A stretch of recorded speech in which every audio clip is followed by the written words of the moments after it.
Assalamualaikum warahmatullahi wabarakatuh. Yang terhormat Ibu Sofi Yuninda Putri, Sarjana Ekonomi Magister Akuntansi, dan teman-teman sekalian. Di sini kami dari kelompok izin mempresentasikan tentang chapter 8, yaitu penilaian persediaan penilaian berbasis biaya. Sebelum itu kita perkenalan nama anggota terlebih dahulu. Yang pertama ada Salwa Putri dengan MPM akhir 087, ada Fatma Kusuma dengan MPM akhir 177, ada Mas Adinda dengan MPM akhir 109, ada Nabila Rodatul dengan MPM akhir 287, dan dengan saya sendiri Alfian Fernanda dengan MPM akhir 361. Materi pertama yaitu inventory issues. Inventory issues atau permasalahan persediaan. Masalah dalam persediaan seringkali rumit dan kompleks karena persediaan merupakan salah satu aset lancet terbesar dalam perusahaan. Jika pencatatan persediaan salah, maka akan berdampak pada laporan keuangan seperti laba kotor dan laba bersih. Contohnya, biaya tertentu bisa dimasukkan ke persediaan, misalnya biaya transportasi dan distribusi. Yang kedua, pendapatan tidak boleh diakui terlalu cepat jika masih ada kewajiban. Lalu ada klasifikasi persediaan. Yang pertama ada perusahaan dagang, hanya memiliki satu jenis persediaan, yaitu barang dagang siap dijual. Nah, yang kedua ada perusahaan manufaktur, memiliki tiga jenis, yaitu ada bahan baku atau raw materials, yaitu bahan utama produksi. Yang kedua ada barang dalam proses atau work in process, masih dikerjakan. Yang ketiga ada barang jadi atau finished goods atau barang siap dijual. Materi selanjutnya yaitu alur persediaan atau inventory cost flow. Yang pertama ada persediaan awal ditambah pembelian sama dengan barang tersedia untuk dijual. Yang kedua ada barang yang terjual yang sama dengan harga pokok penjualan atau HPP. Yang ketiga ada sisa barang, yaitu sama dengan persediaan akhir. Selanjutnya ada sistem pencatatan persediaan. Yang pertama ada sistem perpetual, yaitu persediaan dicatat secara terus-menerus. Yang kedua ada setiap transaksi langsung memengaruhi akun persediaan. Yang ketiga HPP dicatat saat terjadi penjualan. Yang keempat lebih akurat dan real time. Yang kedua ada sistem periodik. Persediaan dihitung secara berkala, biasanya akhir periode. Pembelian dicatat di akun pembelian. HPP dihitung di akhir periode menggunakan perhitungan fisik persediaan. Lalu ada perbedaan perpetual dan periodik. Kalau perpetual selalu update dan lebih akurat, kalau periodik lebih sederhana tapi kurang detail. Jika ada selisih dalam sistem perpetual, dicatat sebagai inventory over and short atau selisih persediaan.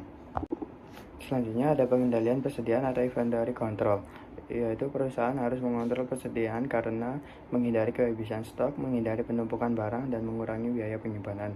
Biasanya dilakukan dengan yang pertama ada sistem pencatatan yang baik, dan kedua pemeriksaan fisik secara berkala. Lalu selanjutnya ada penentuan harga pokok penjualan atau HPP. Rumus HPP sama dengan persediaan awal ditambah pembelian dikurangi persediaan akhir. Contoh, persediaan awal 100.000, pembelian 800.000, persediaan akhir 200.000. HPP sama dengan 100.000 ditambah 800.000 dikurangi 200.000, hasilnya 700.000. Baik, Assalamualaikum warahmatullahi wabarakatuh. Perkenalkan, nama saya Fatma Kusuma Dewi dengan NPM akhir 177, yang dimana di sini saya akan menjelaskan terkait goods and costs included in inventory. Baik, kita akan membahas terkait yang pertama, ada goods included in inventory, yang dimana inventory ini diakui saat perusahaan sudah mengendalikan aset tersebut, dan biasanya saat hak milik atau disebut dengan legal title berpindah. Jadi yang penting bukan barang sudah diterima atau belum, tetapi yang memiliki hak dan kendali atas barang tersebut. Lalu berikutnya ada goods in transit atau barang dalam perjalanan, dimana jika syaratnya FOB shipping point, maka hak milik berpindah saat barang dikirim oleh penjual, dan artinya barang yang masih di jalan tetap dicatat sebagai inventory pembeli. Berikutnya ada jika syaratnya FOB destination, maka hak milik baru berpindah saat barang sampai ke pembeli. Jadi selama masih di perjalanan, barang tersebut tetap masih milik penjualnya. Baik, berikutnya ada consign goods atau barang konsinyasi, yang dimana barang konsinyasi ini tetap milik konsinyor atau pemilik barang, walaupun secara fisik ada di konsinyur. Dan konsinyur ini tetap mencatat barang itu sebagai inventory. Lalu konsinyur tidak boleh memasukkan barang konsinyasi ke inventory miliknya karena hanya bertindak sebagai perantara penjualan. Lalu berikutnya ada sales with repurchase agreement, di mana kadang perusahaan tuh menjual barang tetapi ada perjanjian akan membeli kembali barang tersebut. Lalu berikutnya dalam kasus ini sebenarnya perusahaan masih mengendalikan barang tersebut. Jadi barang tuh tetap dicatat sebagai inventory dan kewajiban yang juga tetap diakui seperti itu. Lalu berikutnya ada transaksi ini disebut juga sebagai parking transactions karena barangnya tuh hanya dititipkan sementara di laporan perusahaan lain begitu. Dan yang terakhir ada sales with high rates of return. Nah, jika barang dijual tetapi kemungkinan retur besar, maka perusahaan tetap mengakui penjualan hanya sebesar jumlah yang diperkirakan benar-benar tidak diretur. Lalu berikutnya, perusahaan juga harus membuat estimate inventory return account untuk barang yang diperkirakan akan dikembalikan, seperti itu. Nah, jika retur sangat tidak pasti, maka barang sebaiknya tidak dianggap inventory dan belum dianggap terjual. Lalu yang berikutnya ada cost include in inventory, yang dimana inventory ini umumnya dicatat berdasarkan cost atau biaya perolehan. Nah, cost yang dimasukkan ke inventory disebut sebagai product cost. Nah, product costnya terdiri dari yang pertama ada cost of purchase, yaitu ada harga beli, biaya impor dan pajak lain, lalu ada biaya transportasi dan biaya penanganan barang. Lalu yang kedua ada cost of conversion, ada direct materials, ada direct labor, ada juga manufacturing overhead. Jadi kalau direct itu langsung ya, artinya misalnya kayak direct labor berarti tenaga kerja langsung, seperti itu. Lalu ada other cost ya, biaya tambahan agar barang siap dijual, misalnya desain khusus produk. Nah, biasanya tuh kayak contohnya misal desain packaging untuk siap dijual dan lain sebagainya, seperti itu. Lalu berikutnya ini ada cost include in inventory, yang dimana manufacturing overhead itu mencakup ada indirect materials, indirect labor, ada depresiasi, ada pajak, lalu ada asuransi dan utilitas pabrik. Nah, beberapa biaya seperti biaya gudang, biaya departemen pembelian, dan biaya penanganan sebelum penjualan sebenarnya bisa dialokasikan ke inventory, tapi biasanya tidak dimasukkan karena sulit untuk dihitung secara tepat. Lalu period cost adalah biaya yang tidak dimasukkan ke inventory karena tidak berhubungan langsung dengan memperoleh atau memproduksi barang. Contohnya ada selling expense, lalu general expense, dan administrative expense. Lalu berikutnya ada interest cost yang biasanya juga termasuk period cost dan langsung dibebankan sebagai expense. Tetapi jika inventory dibuat dalam proyek besar dan jangka panjang seperti kapal atau proyek properti, bunga boleh dikapitalisasi sebagai bagian dari inventory. Nah, berikutnya purchase discount harus dicatat sebagai pengurang cost inventory, bukan sebagai pendapatan, karena dia kan nanti menurunkan harga jual ya. Lalu gross method, pembelian dicatat sebesar harga penuh, lalu diskon dicatat terpisah, seperti itu.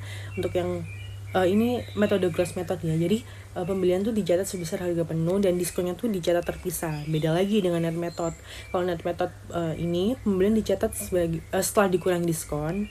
Nah, jika diskon tidak diambil, maka dicatat sebagai purchase discount loss, seperti itu. Nah, jadi kesimpulannya atau intinya, inventory bukan cuma soal barang fisiknya ada atau tidak, tapi juga siapa yang mengendalikan barang itu dan biaya apa saja yang benar-benar membuat barang siap dijual, seperti itu. Selanjutnya saya akan menjelaskan tentang which cost flow assumption to adopt. Yang pertama ada specific identification. Nah, jadi selama periode fisikal tertentu, suatu perusahaan itu biasanya membeli barang dagangan dengan beberapa harga yang berbeda. Nah, jika suatu perusahaan menetapkan harga persediaan berdasarkan biaya dan melakukan banyak pembelian dengan biaya per unit yang berbeda, maka secara konseptual identifikasi spesifik atas barang yang terjual dan tidak terjual akan tampak optimal. Oleh karena itu, IASB mensyaratkan kepada pengguna metode identifikasi spesifik dalam kasus di mana persediaan biasanya tidak dapat dipertukarkan atau untuk barang dan jasa yang diproduksi atau dipisahkan oleh proyek-proyek tertentu. Nah, Metode ini itu mengidentifikasi setiap barang yang terjual dan setiap barang dalam persediaan. Jadi metode ini tuh jadi perusahaan akan memasukkan biaya barang yang terjual ke dalam harga pokok penjualan, sedangkan biaya barang yang ada akan dimasukkan ke dalam persediaan. Nah, metode ini tuh hanya dapat digunakan jika praktis untuk memisahkan secara fisik berbagai pembelian yang telah dilakukan. Kemudian metode ini itu mencocokkan biaya aktual dengan pendapatan aktual. Jadi perusahaan ini melaporkan persediaan akhir berdasarkan biaya aktual. Tapi dalam metode ini ada beberapa kekurangan, yaitu kurang praktis, kemudian memungkinkan untuk memanipulasi laba bersih, dan masalah yang berkaitan dengan alokasi biaya. Selanjutnya ada average cost. Nah, average cost ini metode yang menetapkan harga barang dalam persediaan berdasarkan biaya rata-rata semua barang serupa yang tersedia selama periode tertentu. Jadi ada beberapa kelebihan di metode ini, yaitu itu lebih praktis, mudah diterapkan, dan objektif, tidak mudah dimanipulasi. Nah, ada beberapa yang berpendapat bahwa mengukur aliran fisik persediaan tertentu seringkali tidak mudah dilakukan. Jadi, lebih baik itu menghitung biaya barang berdasarkan harga yang rata-rata. Seperti itu. Selanjutnya ada metode first in first out atau FIFO. Nah, FIFO ini tuh gini. Barang pertama yang dibeli adalah barang pertama yang akan digunakan atau yang akan dijual. Nah, dalam metode ini, dalam kasus yang menggunakan metode FIFO ini, jumlah yang dilaporkan untuk persediaan akhir dan harga pokok penjualan akan sama pada akhir bulan atau periode. Baik sistem yang digunakan adalah sistem perpetual ataupun periodik. Nah, di metode ini ada beberapa kelebihan, yaitu dapat mencegah manipulasi pendapatan dan persediaan akhir dapat mendekati biaya yang saat ini. Namun ada kekurangan juga di metode ini, yaitu dia tuh gagal mencocokkan biaya saat ini dengan pendapatan saat ini dalam laporan laba rugi. Nah, tapi di beberapa perusahaan itu sering menggunakan metode inventaris, yaitu dia itu menggunakan metode FIFO untuk persediaan bahan baku dan penetapan harga sisanya itu menggunakan biaya rata-rata atau average. Seperti itu. Dan yang terakhir ada inventory valuation methods summary analysis. Nah, pada metode ini tuh menyajikan ringkasan singkat dari dua metode arus biaya persediaan yang umum digunakan, yaitu FIFO dan average, untuk menunjukkan pengaruh metode penilaian terhadap laporan keuangan. Nah, perbandingan kedua metode tersebut itu dapat dilihat dari dampaknya pada laporan keuangan. Nah, kalau dampak FIFO pada laporan keuangan itu biasanya laba kotor, laba bersih, dan laba bersihnya itu lebih tinggi daripada biaya yang average. Kemudian pajaknya itu lebih tinggi juga, dan nilai persediaan akhirnya juga lebih tinggi.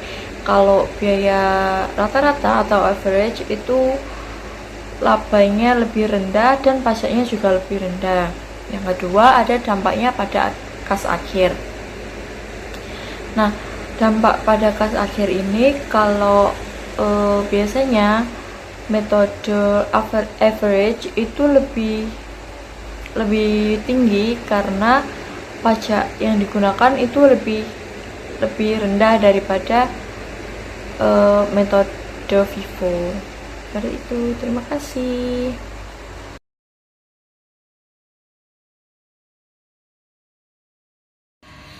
Lalu di sini saya akan menjelaskan tentang effect of inventory errors.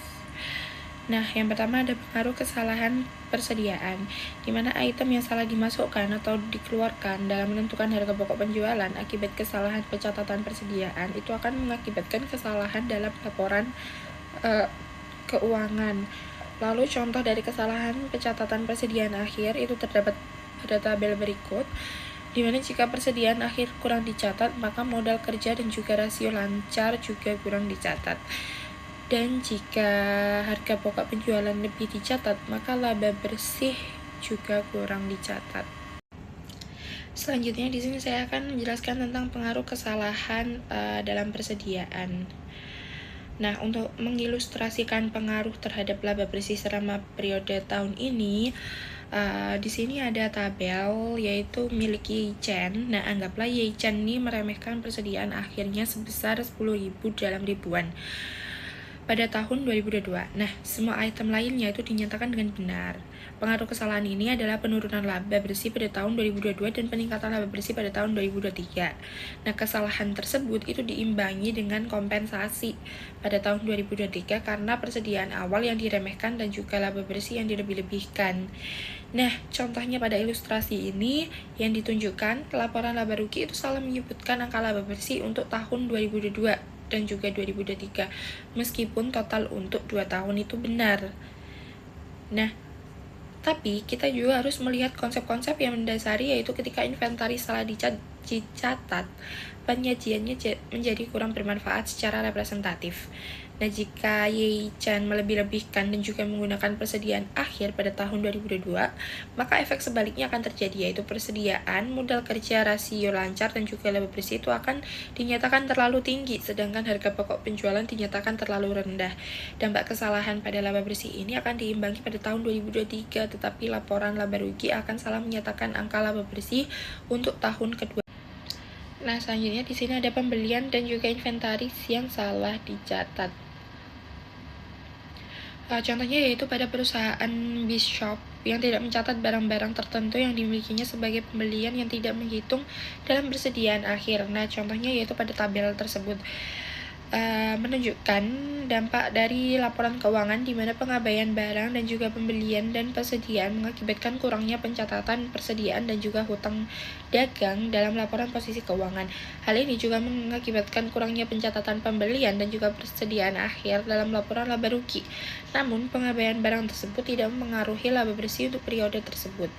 Nah, mengapa demikian? Karena Bishop mencatat kurangnya dari jumlah yang sama pada pembelian dan juga persediaan akhir. Kesalahan tersebut itu diimbangi dalam harga pokok penjualan.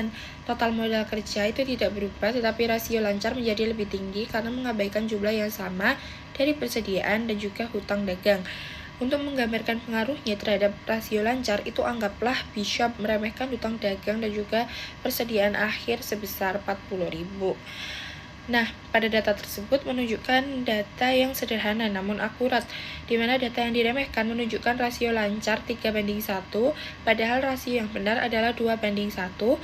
Dengan demikian, peremehan piutang dan persediaan akhir itu dapat menyebabkan manipulasi rasio lancar. Artinya, Bishop dapat membuat rasio lancar tampak lebih daripada yang sebenarnya.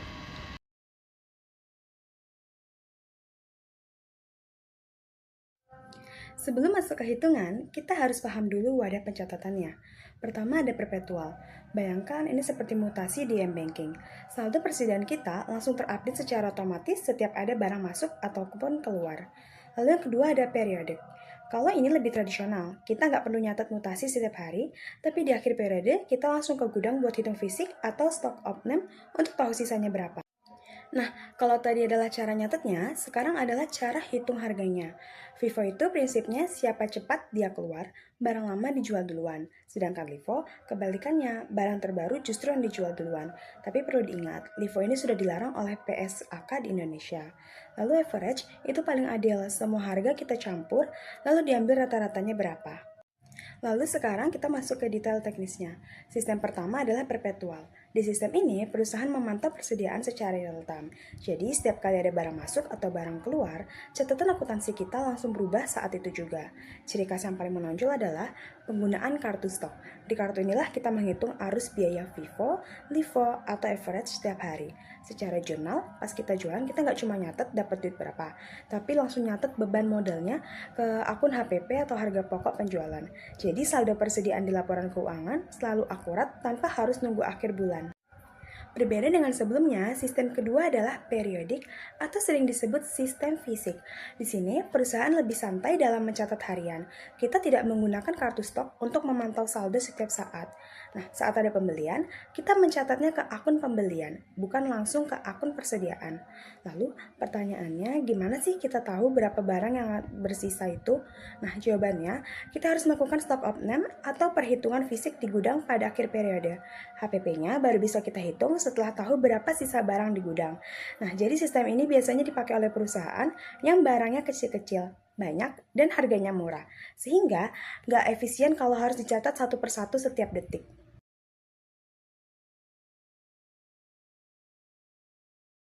Nah, supaya lebih jelas, mari kita lihat kasus di PT Harapan Indah. Di sini ada mutasi produk pasir ajaib selama bulan Maret 2026. Ada stok awal, ada 3 kali pembelian dan 3 kali penjualan. Total barang yang tersedia adalah 570 unit dengan nilai Rp2.065.000. Baik, mari kita perhatikan hasil dari sistem perpetual ini secara lebih detail. Pertama, metode FIFO. Kita mendapatkan nilai persediaan akhir sebesar Rp765.000. Kenapa angkanya paling tinggi? Karena sesuai prinsip first in first out, barang-barang lama yang harganya murah sudah kita jual duluan di awal dan tengah bulan.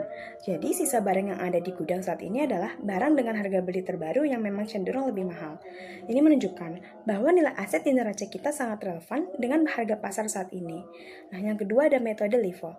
Di sini nilainya paling rendah yaitu Rp555.000. Hal ini terjadi karena setiap ada penjualan, sistem langsung mengambil harga dari pembelian terakhir.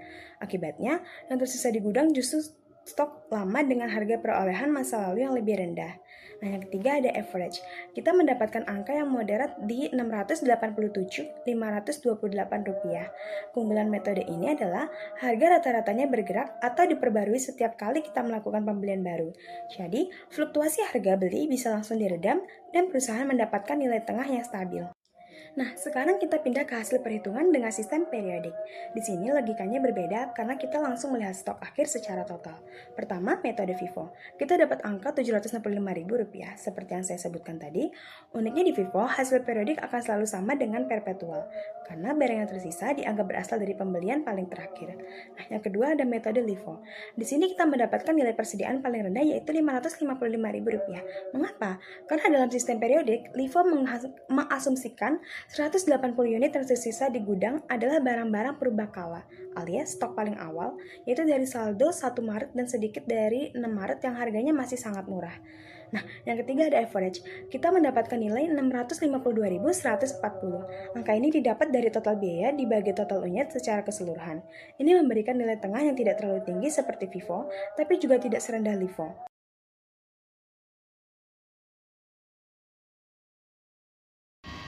Nah, selanjutnya yaitu pencatatan yang sudah tidak digunakan menurut IFRS serta alasannya. Nah, berdasarkan IFRS, metode LIFO itu sudah tidak diperbolehkan untuk digunakan dengan tujuan pelaporan keuangan. Nah, dalam melarang LIFO, IASB juga mencatat bahwa penggunaan LIFO itu dapat mengakibatkan persediaan yang diakui dalam laporan posisi keuangan pada jumlah yang mungkin memiliki sedikit hubungan dengan tingkat biaya persediaan saat ini. Meskipun beberapa pihak berpendapat bahwa menggunakan LIFO itu dapat mencocokkan biaya persediaan lebih baik yang baru dibeli dengan harga saat ini, Dewan menyimpulkan bahwa tidak tepat untuk mengizinkan pendekatan yang menghasilkan pengukuran laba atau rugi untuk periode tersebut yang tidak konsisten dengan pengukuran persediaan dalam laporan posisi keuangan. Maka dari itu, LIFO sudah tidak digunakan lagi dan tidak diperbolehkan. Namun, beberapa negara itu masih memperbolehkan karena untuk tujuan pelaporan keuangannya. Baik, sekian presentasi dari kelompok kami. Apabila ada salah kalimat atau kata, mohon dimaafkan. Sekian, terima kasih. Wassalamualaikum warahmatullahi wabarakatuh.